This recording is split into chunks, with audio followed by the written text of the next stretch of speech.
कर राम जी को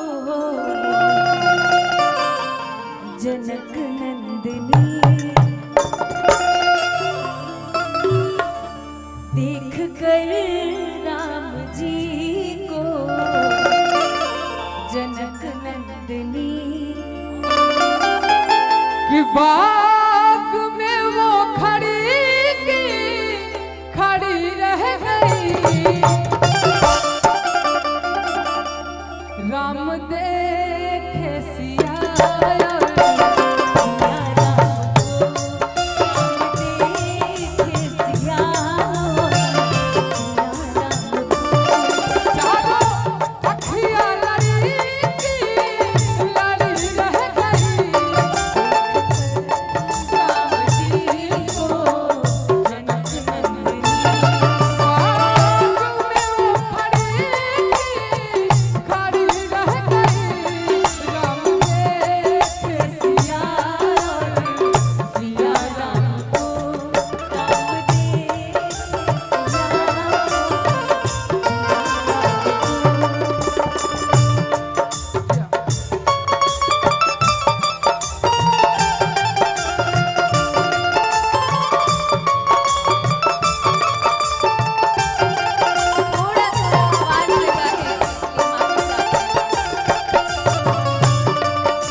राम देखे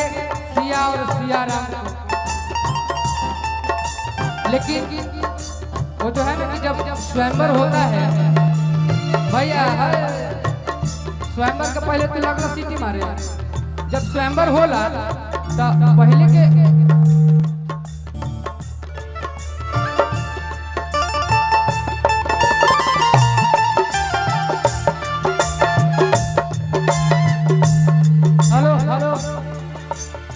माइक हाँ आप बंद कर दीजिए आपका माइक से डिस्टर्ब हो रहा है दोनों बंद कर दीजिए का होला नु जब स्वयंवर होला नु तो स्वयंवर में सखी के दुल्हन के जे भी सखी होली जब साथे जाली आजकल तो दौर हो गए जयमाला के तो जयमाला में साथे जाली तो राम जी पर एगो सखी के शक हो गई कि इतना कोमल हुए कैसे धनुष उठाई है तब कह लिया एक सखी ने कहा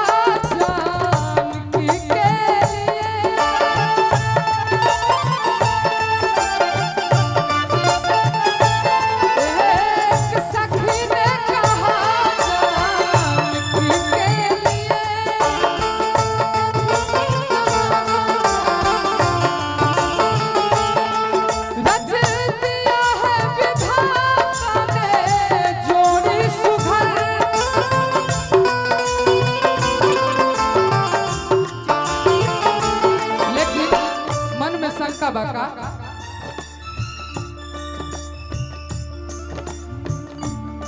पर धनुष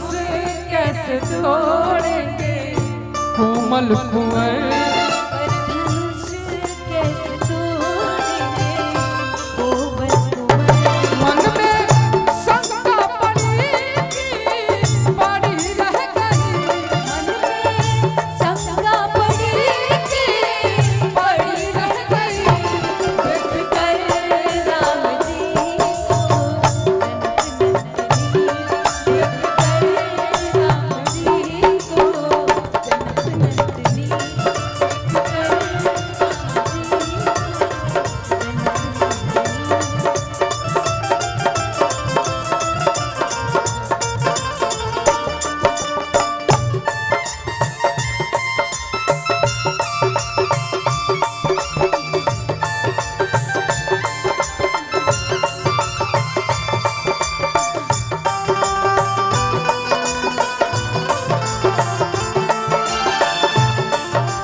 एगो सखी के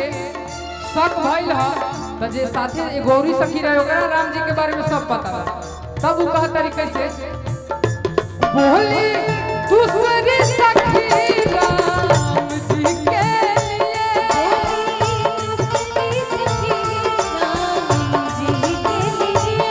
बोली दूसरी सखी राम जी के लिए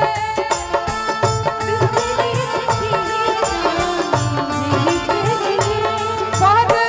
चमत्कार का तू नहीं जानती